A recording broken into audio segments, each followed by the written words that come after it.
അസ്സലാമു അലൈക്കും വറഹ്മത്തുള്ളാഹി വബറകാതുഹു. സമസ്ത മദ്രസകളിലെ വാർഷിക പരീക്ഷയുമായി ബന്ധപ്പെട്ടുള്ള ചോദ്യോത്തരങ്ങൾ വിശകലനം ചെയ്യുന്ന വീഡിയോയിലേക്ക് നിങ്ങളെ ഹൃദ്യമായി സ്വാഗതം ചെയ്യുകയാണ്. നിങ്ങൾ ആദ്യമായിട്ടാണ് ചാനൽ കാണുന്നതെങ്കിൽ ചാനൽ ഒന്ന് സബ്സ്ക്രൈബ് ചെയ്ത് കൂടെ ഉണ്ടാവണം. വീഡിയോ ഉപകാരമുള്ളതാണെങ്കിൽ നിങ്ങളുടെ കൂട്ടുകാരിലേക്ക് ഷെയർ ചെയ്യാനും മറക്കരുത് എന്ന് ഓർമ്മപ്പെടുത്തുകയാണ്. ഈ വീഡിയോയിൽ 3ാം ക്ലാസ്സിലെ താരീഖ് എന്ന വിഷയത്തിൻ്റെ ചോദ്യോത്തരങ്ങളാണ് നോക്കുന്നത്. ഇവിടെ ഒന്നാമത്തെ ആക്ടിവിറ്റി യോജിച്ചവ ചേർക്കാം. 5 ചോദ്യങ്ങളുണ്ട്. ഈ ചോദ്യങ്ങൾക്കൊക്കെ യോജിക്കുന്ന ഉത്തരങ്ങൾ ഇവിടെ ബ്രാക്കറ്റിൽ കൊടുത്തിട്ടുണ്ട്. ചോദ്യങ്ങൾ വായിച്ചു നോക്കുക. ഉത്തരങ്ങളൊക്കെ വായിച്ച് മനസ്സിലാക്കി ഓരോ ചോദ്യങ്ങൾക്കും യോജിക്കുന്ന ഉത്തരങ്ങൾ ഈ ഭാഗത്ത് എഴുതി കൊടുക്കുക. ഇങ്ങനെയാണ് ചോദ്യം വന്നിട്ടുള്ളത്. നമുക്ക് ഉത്തരങ്ങളൊക്കെ ഒന്ന് കണ്ടെത്താം. ഇവിടെ ഒന്നാമത്തെ ചോദ്യം എന്തായിരുന്നു? എൻ്റെ മുമ്പ് ബ്രാക്കറ്റിൽ നമുക്കൊന്ന് വായിച്ചു നോക്കാം. എന്തൊക്കെയാണ്? ഹബഷ, ഹിറാ ഗുഹ, ഖദീജ ബീവി റളിയല്ലാഹു അൻഹ, മാരിയത്തുൽ ഖിബ്തിയ്യ, വറഖത്ത് ബിനു നൗഫൽ. ഇതൊക്കെയാണ് ഓപ്ഷൻസുകളായിട്ട് വന്നിട്ടുള്ളത്. ഇനി എന്തൊക്കെയാണ് ചോദ്യങ്ങൾ? ഒന്നാമത്തെ ചോദ്യം, ഇബ്രാഹീമിൻ്റെ മാതാവ്. നബി സല്ലല്ലാഹു അലൈഹി വസല്ലമയുടെ മക്കളിൽ ഇബ്രാഹിം എന്നവരുടെ ഒഴികെ ബാക്കി എല്ലാ മക്കളും മാതാവ് ഖദീജ റളിയല്ലാഹു അൻഹ ആണ്. ഖദീജ റളിയല്ലാഹു അൻഹയാണ്. അതിൽ ഇബ്രാഹിം എന്ന കുട്ടിയുടെ മാതാവ് ആരാണ്? ഇതിലുണ്ട്. ഇതാണ് ആൻസർ. നമ്മൾ 10ാമത്തെ പാഠത്തിൽ പഠിച്ചിട്ടുണ്ട്. മാരിയത്തുൽ ഖിബ്തിയ്യ. അപ്പോൾ ഇതാണ് ഒന്നാമത്തേൻ്റെ ഉത്തരം, മാരിയത്തുൽ ഖിബ്തിയ്യ. 10ാമത്തെ പാഠം തുറന്നു നോക്കിയാൽ ഈ ആൻസർ കാണാം. ഇനി 2ാമത്തെ ചോദ്യം എന്താണ്? ഖാസിമിൻ്റെ മാതാവ്. അപ്പോൾ നബിയുടെ മക്കളിൽ ഖാസിം എന്നവരുടെ മാതാവ് ആരാണ്? അതും ആ പാഠത്തിൽ തന്നെ ഉണ്ട്, 10ാമത്തെ പാഠത്തിൽ തന്നെ ഉണ്ട്. ഇതാണ് ആൻസർ, ഖദീജ ബീവി റളിയല്ലാഹു അൻഹ. അതാണ് ഖാസിമിൻ്റെ മാതാവ്, ഖദീജ ബീവി റളിയല്ലാഹു അൻഹ. ഇനി 3ാമത്തെ ചോദ്യം എന്താ? ആഫ്രിക്കൻ ഭൂഖണ്ഡത്തിലെ രാജ്യമാണ്. ആഫ്രിക്കൻ ഭൂഖണ്ഡത്തിലെ രാജ്യമാണ് ഏത്? 14ാമത്തെ പാഠത്തിൽ നമ്മൾ പഠിച്ചിട്ടുണ്ട്. ഇതാണ് അതിൻ്റെ ആൻസർ, ഹബഷ. 3ാമത്തെ ഉത്തരം ഇതാണ്. അപ്പോൾ നമുക്ക് ഹബഷ എന്നിവിടെ എഴുതാം. ആഫ്രിക്കൻ ഭൂഖണ്ഡത്തിലെ രാജ്യമാണ് ഹബഷ. 4ാമത്തെ ചോദ്യം എന്താ? പൂർവ്വവേദങ്ങൾ പഠിച്ച പണ്ഡിതൻ. ആരാണ് പൂർവ്വവേദങ്ങൾ പഠിച്ച ഒരു പണ്ഡിതൻ്റെ പേര്? ഇതിലുണ്ടല്ലോ. അതാണ് ആൻസർ. നമ്മൾ 12ാമത്തെ പാഠത്തിൽ പഠിച്ചിട്ടുണ്ട്. വറഖത്ത് ബിനു നൗഫൽ. അതാണ് 4ാമത്തെ ചോദ്യത്തിൻ്റെ ഉത്തരം. പൂർവ്വവേദങ്ങൾ പഠിച്ച പണ്ഡിതൻ വറഖത്ത് ബിനു നൗഫൽ. അതാണ് ആൻസർ, വറഖത്ത് ബിനു നൗഫൽ. ഇനി 5ാമത്തത് ജബലുൻ നൂറിൽ. ജബലുൻ നൂറിലുള്ള എന്തോ ഒരു സംഭവം ഇവിടെ ഉണ്ടല്ലോ. എന്താണ്? നമ്മളത് 11ാമത്തെ പാഠത്തിൽ പഠിച്ചിട്ടുണ്ട്. ഇതാണ് അതിൻ്റെ ആൻസർ, ഹിറാ ഗുഹ. ഹിറാ ഗുഹയാണ് ജബലുൻ നൂറിലുള്ളത്. അപ്പോൾ 5ാമത്തെ ചോദ്യത്തിൻ്റെ ഉത്തരമായിട്ട് അത് എഴുതാം, ഹിറാ ഗുഹ. ഇനി 2ാമത്തെ ആക്ടിവിറ്റി പൂർത്തിയാക്കാം. ഇവിടെ 5 ചോദ്യങ്ങളുണ്ട്. ഓരോ ചോദ്യങ്ങളും വായിച്ച് അതിൻ്റെ അവസാന ഭാഗം ചേർത്ത് കൊടുത്തുകൊണ്ട് പൂർത്തിയാക്കാനാണ് ഉള്ളത്. 1ാമത്തെ ചോദ്യം നോക്കൂ. നബി സല്ലല്ലാഹു അലൈഹി വസല്ലമ തങ്ങൾ വഫാത്തായി 6 മാസം കഴിഞ്ഞാണ് ഫാത്തിമ ബീവി. നബി സല്ലല്ലാഹു അലൈഹി വസല്ലമ തങ്ങൾ വഫാത്തായി 6 മാസം കഴിഞ്ഞാണ് ഫാത്തിമ ബീവി വഫാത്തായത് എന്നാണ് അവിടെ ചേർക്കേണ്ടത്. നമ്മൾ 10ാമത്തെ പാഠത്തിൽ ഇത് പഠിച്ചിട്ടുണ്ട്. വഫാത്തായത്, നബി സല്ലല്ലാഹു അലൈഹി വസല്ലം തങ്ങൾ വഫാത്തായി 6 മാസം കഴിഞ്ഞാണ് ഫാത്തിമ ബീവി വഫാത്തായത്.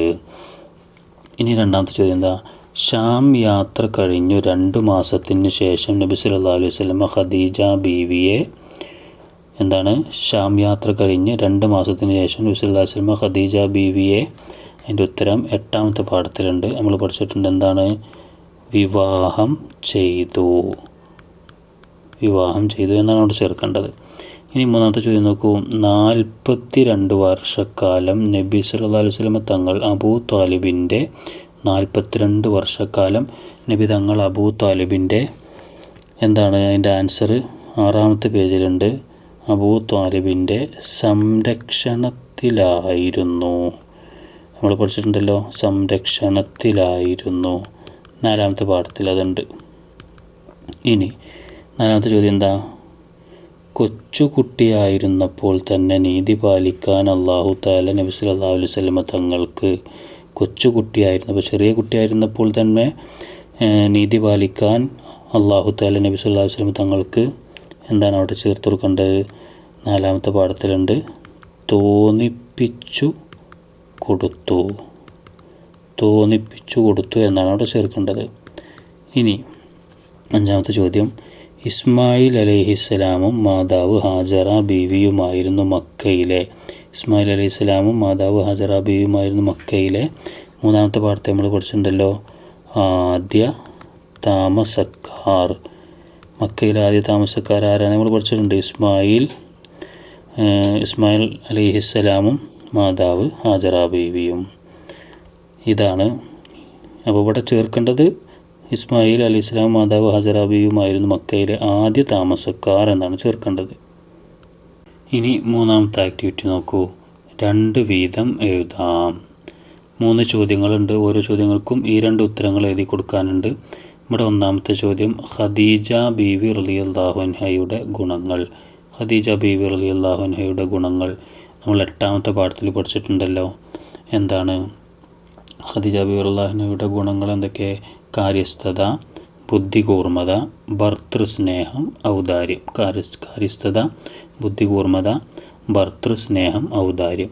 അപ്പോൾ അതിൽ 1 ഇവിടെ എഴുതാം, അതേപോലെ 1 ഇവിടെ എഴുതാം. അപ്പോൾ 2 കാര്യങ്ങൾ അങ്ങനെ എഴുതാം. ഇഷ്ടമുള്ളത് എഴുതാം. ഞാൻ മുഴുവനായിട്ട് പറയുന്നുണ്ട്, കാരണം പഠിക്കുമ്പോഴും മുഴുവനായിട്ട് പഠിച്ചു വെക്കുക. ഏത് രൂപത്തിലാണ് ചോദ്യം വരികയെന്ന് പറയാൻ പറ്റില്ല. അപ്പോൾ നമുക്ക് ഓരോ ചോദ്യങ്ങൾ വരുമ്പോഴും അതിൻ്റെ ഉത്തരങ്ങൾ ഫുള്ളായിട്ട് പഠിക്കുക. പിന്നെ പരീക്ഷയ്ക്ക് വരുന്ന ചോദ്യങ്ങൾക്കനുസരിച്ചിട്ട് ഉത്തരം എഴുതുക.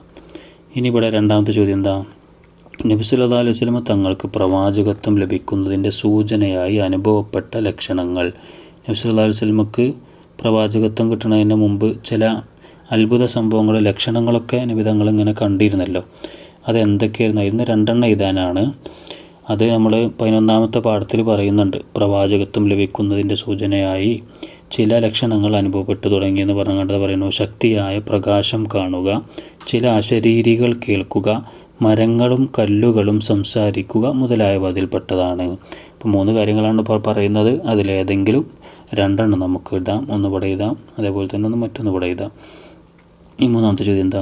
ഖദീജ ബീവി റളിയല്ലാഹു അൻഹ നബി സല്ലല്ലാഹു അലൈഹി വസല്ലം തങ്ങളെ സാന്ത്വനപ്പെടുത്തിക്കൊണ്ട് പറഞ്ഞത്. ഖദീജ ബീവി റളിയല്ലാഹു അൻഹ നബി സല്ലല്ലാഹു അലൈഹി വസല്ലം തങ്ങളെ സമാധാനപ്പെടുത്തിക്കൊണ്ട് പറഞ്ഞൊരു കാര്യമുണ്ടല്ലോ. നമ്മൾ ഹിറാ ഗുഹയിൽ നിന്ന് ജിബ്രീൽ അലൈഹി സ്വലാമിനെയൊക്കെ കണ്ട് നബുവത്തൊക്കെ കുട്ടി പിന്നെ പേടിച്ച് വന്നിട്ട് ഖദീജ ബീവി പുതപ്പിട്ട് മൂടി കൊടുത്തെങ്ങാണ്ട് സംഭവങ്ങളൊക്കെ നമുക്കറിയാം. അങ്ങനെ സാന്ത്വനപ്പെടുത്തിക്കൊണ്ട് എന്താണ് ഖദീജ ബീവി പറഞ്ഞത്? പാഠം 12 അതുണ്ട്. എന്താണ്? തങ്ങൾ വ്യസനിക്കേണ്ടതില്ല, പിന്നെ അള്ളാഹു ഒരിക്കലും താങ്കളെ കൈവെടിയുകയില്ല. താങ്കൾ കുടുംബബന്ധം ചേർക്കുന്നു, പ്രയാസങ്ങൾ തരണം ചെയ്യുന്നു, അവശരെ സഹായിക്കുന്നു, ദുഃഖിതരെ ആശ്വസിപ്പിക്കുന്നു, അതിഥികളെ ആദരിക്കുന്നു. ഇങ്ങനെ കുറേ കാര്യങ്ങൾ പറഞ്ഞു. അപ്പോൾ അതിൽ നിന്ന് ഏതെങ്കിലും 2 കാര്യങ്ങളാണ് എഴുതേണ്ടത്. ആശ്വസിപ്പിച്ച 2 കാര്യങ്ങൾ 1 ഇവിടെ എഴുതാം, അതേപോലെ മറ്റൊന്ന് ഇവിടെ എഴുതാം. ഇനി 4ാമത്തെ ആക്ടിവിറ്റി, ശരിയായതിന് ശരി അടയാളപ്പെടുത്താം. ശരിയായതിന് ശരി അടയാളപ്പെടുത്താനാണ്.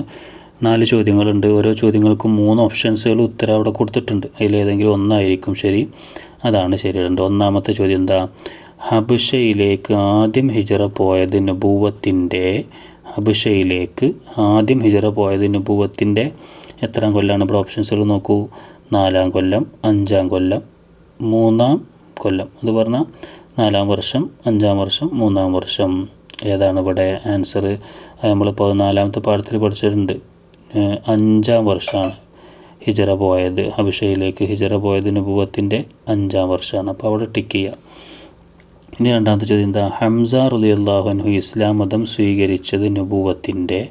ഹംസ റളിയല്ലാഹു അൻഹു അഥവാ നബി സല്ലല്ലാഹു അലൈഹി വസല്ലം പിതൃവ്യനാണ്. അദ്ദേഹം ഇസ്ലാം മതം സ്വീകരിച്ച നബുവത്തിൻ്റെ 2ാം കൊല്ലാണോ, 4ാം കൊല്ലാണോ, 5ാം കൊല്ലാണോ?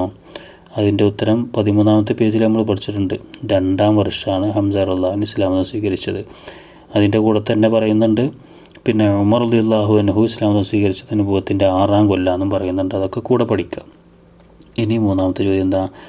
ഉമർ ഇബ്നുൽ ഖത്താബ് റളിയല്ലാഹു അൻഹു. അതാ ഞാൻ പറഞ്ഞ ചോദ്യം തന്നെ ഇവിടെ അടുത്ത് തന്നിരിക്കുന്നു. ഉമർ ഇബ്നുൽ ഖത്താബ് റളിയല്ലാഹു അൻഹു ഇസ്ലാം മതം സ്വീകരിച്ചത് നബുവത്തിൻ്റെ 3ാം കൊല്ലാണോ, 2ാം കൊല്ലാണോ, 6ാം കൊല്ലാണോ? അതിൻ്റെ ഞാൻ നേരത്തെ പറഞ്ഞു, ഉത്തരം പറഞ്ഞു. 6-ാം വർഷമാണ്. അപ്പോൾ ഇവിടെ ടിക്ക് ചെയ്യുക. ഇനി 4-മത്തത് ഖദീജ റളിയല്ലാഹു അൻഹ നബി സല്ലല്ലാഹു അലൈഹി വസല്ലമയോടൊപ്പം ജീവിച്ച കാലം. നബി തങ്ങളുടെ ആദ്യ ഭാര്യയായിരുന്ന ഖദീജ ബീവി നബി തങ്ങളുടെ കൂടെ ജീവിച്ചത് എത്ര വർഷമാണ് എന്നാണ് 8-ാമത്തെ പാഠത്തിൽ നമ്മൾ പഠിച്ചിട്ടുണ്ട്. 23 വർഷമാണോ 10 വർഷമാണോ 25 വർഷമാണോ?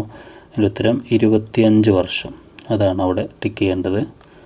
ഇനി 5-ാമത്തെ ആക്ടിവിറ്റി ഉത്തരം എഴുതാം. 5 ചോദ്യങ്ങളാണുള്ളത്. ചോദ്യങ്ങളൊക്കെ വായിച്ചു നോക്കി കൃത്യമായ ഉത്തരം എഴുതാനാണ്. 1-ാമത്തെ ചോദ്യം, ഹബിഷയിലേക്ക് 2-ാം യാത്രയിൽ ഉണ്ടായിരുന്ന പുരുഷന്മാരും സ്ത്രീകളും എത്ര? ഹബിഷയിലേക്ക് ഹിജറ പോയപ്പോൾ 2-ാമത്തെ പ്രാവശ്യം ഹിജറ പോയപ്പോൾ എത്ര പുരുഷന്മാരുണ്ടായിരുന്നു, എത്ര സ്ത്രീകളുണ്ടായിരുന്നു? നമ്മളത് 14-ാമത്തെ പാഠത്തിൽ പഠിച്ചിട്ടുണ്ട്. എത്ര പുരുഷന്മാരുണ്ടായിരുന്നു? 82 പുരുഷന്മാരുണ്ടായിരുന്നു. ഇനി എത്ര സ്ത്രീകളുണ്ടായിരുന്നു? അതും ആ പാഠത്തിൽ തന്നെ പറയുന്നുണ്ട്. എത്ര സ്ത്രീകളുണ്ടായിരുന്നു? 18 സ്ത്രീകളുണ്ടായിരുന്നു. 82 പുരുഷന്മാരും 18 സ്ത്രീകളും. ഇവിടെ ശ്രദ്ധിക്കേണ്ടത്, നമ്മൾ അറബിയിലാണ് അക്ക എഴുതുന്നതെങ്കിൽ നല്ലോണം ശ്രദ്ധിക്കണം. 7, 8 അതങ്ങോട്ടും ഇങ്ങോട്ടും മാറലുണ്ട് സാധാരണ. അതേപോലെ തന്നെ 2, 6 അതൊക്കെ അങ്ങോട്ടും ഇങ്ങോട്ടും തിരിച്ചിട്ടാൽ അക്കങ്ങൾ മാറി, അപ്പോൾ ഉത്തരം തെറ്റാവും. അതുകൊണ്ട് നല്ലോണം ഉറപ്പുണ്ടെങ്കിൽ മാത്രം അറബിയിൽ എഴുതുക. അല്ലെങ്കിൽ നമ്മൾ സാധാരണ ഇങ്ങനെ എഴുതിയാൽ മതി, പുരുഷന്മാർ എന്ന് എഴുതിയിട്ട് നമ്മൾ ഇങ്ങനെ എഴുതിയാൽ മതി 82. അല്ലെങ്കിൽ വാക്യത്തിലാക്കിയിട്ടും എഴുതാം. 82 എന്നിങ്ങനെ വാക്യത്തിലാക്കിയിട്ടൊക്കെ എഴുതാം. അറബിയിൽ എഴുതുമ്പോൾ നല്ലോണം ശ്രദ്ധിക്കണം എന്ന് മാത്രം. ഇനി 2-ാമത്തെ ചോദ്യം എന്താ? നബി സല്ലല്ലാഹു അലൈഹി വസല്ലമ തങ്ങൾ ചെറുപ്പം മുതൽക്ക് തന്നെ വിട്ടു നിന്നു എന്തിൽ നിന്നെല്ലാം? നബി സല്ലല്ലാഹു അലൈഹി വസല്ലമ ചെറുപ്പം മുതൽക്ക് തന്നെ വിട്ടു നിന്നിരുന്നു എന്തിൽ നിന്നെല്ലാം? അത് 11-ാമത്തെ പാഠത്തിൽ പറയുന്നുണ്ട്. എന്തൊക്കെ കാര്യങ്ങളിൽ നിന്ന്? അക്രമം, അനീതി, ബിംബാരാധന. ആ 3 കാര്യങ്ങളാണ് എഴുതേണ്ടത്. അക്രമം, അനീതി, ബിംബാരാധന 3 കാര്യങ്ങൾ ഇവിടെ എഴുതാം. ഇനി 3-ാമത്തെ ചോദ്യം എന്താ? ഇഖ്റ എന്ന ആജ്ഞക്ക് നബി സല്ലല്ലാഹു അലൈഹി വസല്ലമ തങ്ങൾ നൽകിയ മറുപടി എന്തായിരുന്നു? ഇഖ്റ, നബി സല്ലല്ലാഹു അലൈഹി വസല്ലമ തങ്ങൾ ഹിറാ ഗുഹയിൽ തനിച്ചിരിക്കുന്ന സമയത്ത് ജിബ്രീൽ അലൈഹിസ്സലാം വന്നങ്ങാണ്ട് പറഞ്ഞതാണ് ഇഖ്റ. അതിന് എന്താണ് നബി തങ്ങൾ മറുപടി പറഞ്ഞത്? 11-ാമത്തെ പാഠത്തിൽ നമ്മൾ പഠിച്ചുകൊണ്ട് എന്താണ് മറുപടി? മാ അന ബിഖാരിഇൻ. അതല്ലേ നമ്മൾ പഠിച്ചത്? മാ അന ബിഖാരിഇൻ, ഞാൻ ഓതാൻ അറിയുന്നവനല്ല. അർത്ഥം എഴുതാം അല്ലെങ്കിൽ അറബി എഴുതാം. ഇനി 4-ാമത്തെ ചോദ്യം എന്താ? നബി സല്ലല്ലാഹു അലൈഹി വസല്ലമയുടെ പുത്രൻ അബ്ദുള്ള എന്നവരുടെ ഉപനാമങ്ങൾ എന്തെല്ലാം? നബി തങ്ങളുടെ പുത്രനായ കുട്ടിയായ അബ്ദുള്ള എന്നവരുടെ 2 ഉപനാമങ്ങൾ നമ്മൾ പുസ്തകത്തിൽ പഠിച്ചിട്ടുണ്ട്. 10-ാമത്തെ പാഠത്തിൽ പഠിച്ചിട്ടുണ്ട്. എന്തൊക്കെയാണത്? ഒന്ന് ത്വയ്യിബ് എന്നാണ്, ത്വയ്യിബ്. മറ്റൊന്ന് ത്വാഹിർ എന്നാണ്. നമ്മളെന്താ പഠിച്ചത്? ത്വയ്യിബ്, ത്വാഹിർ എന്നീ ഉപനാമങ്ങളുള്ള നബി തങ്ങളുടെ മകനാണ് അബ്ദുള്ള എന്ന് നമ്മൾ പഠിച്ചല്ലോ. അപ്പോൾ അങ്ങനെ ആൻസർ ചെയ്താം. ഇനി 5-ാമത്തെ ചോദ്യം നോക്കൂ. ഖുറൈശികൾ കഅബ പുതുക്കി പണിയാൻ തീരുമാനിച്ചു, കാരണമെന്ത്? ഖുറൈശികൾ കഅബ പുതുക്കി പണിയാൻ തീരുമാനിച്ചു, എന്താണ് കാരണം?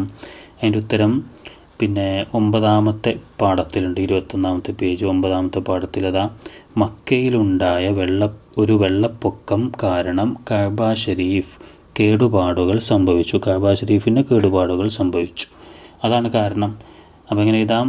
മക്കയിലുണ്ടായ ഒരു വെള്ളപ്പൊക്കം കാരണം കഅബ ഷരീഫിന് കേടുപാടുകൾ സംഭവിച്ചു, അത് കാരണം എന്നൊക്കെ എഴുതിയേക്കാം. ഇവിടെ ആൻസർ എഴുതാം. ഇനി 6-ാമത്തെ ആക്ടിവിറ്റി പൂരിപ്പിക്കാം. ഇവിടെ ഒരു ചോദ്യമുണ്ട്, അതിൻ്റെ ചില ഭാഗങ്ങൾ വിട്ടുപോയിട്ടുണ്ട്. 4 ഭാഗങ്ങൾ വിട്ടുപോയിട്ടുണ്ട്, അവിടെയാണ് എഴുതേണ്ടത്. എന്താണ്? മക്കയിലെ ധനികയും ഡാഷ് ഖദീജ ബീവി റളിയല്ലാഹു അൻഹയെ നബി സല്ലല്ലാഹു അലൈഹി വസല്ലമ തങ്ങൾക്ക് ഡാഷ് ചെയ്തു കൊടുക്കുന്നതിൽ ഡാഷ് സ്ഥാനം ഡാഷ് അബൂ ത്വാലിബായിരുന്നു. അപ്പോൾ നമ്മളെന്താണ് ഇവിടെ ചേർക്കേണ്ടത്? ഇത് 14-ാമത്തെ പേജിലാണുള്ളത്. 6-ാമത്തെ പാഠത്തിൽ പറയുന്നുണ്ട്. എന്താണ്? മക്കയിലെ ധനികയും, അവിടെ എന്താ എഴുതേണ്ടത്? കുലീനയുമായ, മക്കയിലെ ധനികയും കുലീനയുമായ ഖദീജ ബീവി റളിയല്ലാഹു അൻഹയെ നബി സല്ലല്ലാഹു അലൈഹി വസല്ലം തങ്ങൾക്ക് കഴിഞ്ഞിട്ട് ഇവിടെ ചേർത്ത് കൊടുക്കേണ്ടത് വിവാഹം ചെയ്തു കൊടുക്കുന്നതിൽ. ഇവിടെ ചേർക്കേണ്ടത് എന്താണ്? പ്രമുഖ. പ്രമുഖ സ്ഥാനം എന്നിവിടെ ഉണ്ട്. ഇനി ഇവിടെ വഹിച്ചത് എന്നാണ് എഴുതേണ്ടത്. വഹിച്ചത് അബൂ താലിബായിരുന്നു. മക്കയിൽ ധനികയും കുലീനയുമായ ഖദീജ ബീബി റളിയല്ലാഹു അൻഹയെ നബി സല്ലല്ലാഹു അലൈഹി വസല്ലം തങ്ങൾക്ക് വിവാഹം ചെയ്തു കൊടുക്കുന്നതിൽ പ്രമുഖ സ്ഥാനം വഹിച്ചത് അബൂ താലിബായിരുന്നു. ഈ വീഡിയോ ഇവിടെ അവസാനിക്കുകയാണ്. നമ്മുടെ ചാനലിൽ മദ്രസ വിദ്യാർത്ഥികൾക്ക് വളരെ ഉപകാരപ്രദമായ വീഡിയോകളാണ് ഉണ്ടാവുക. അതുകൊണ്ട് ചാനലൊന്ന് സബ്സ്ക്രൈബ് ചെയ്തു എന്ന് ഉറപ്പുവരുത്തുക. അല്ലാഹു തആല നമ്മുടെ പഠനവും പരീക്ഷകളും സ്വീകരിക്കട്ടെ, ഉന്നതമായ വിജയം പ്രദാനം ചെയ്യട്ടെ എന്ന് പ്രാർത്ഥിക്കുന്നു. അസ്സലാമു അലൈക്കും വറഹ്മത്തുള്ളാഹി വബറകാതുഹു.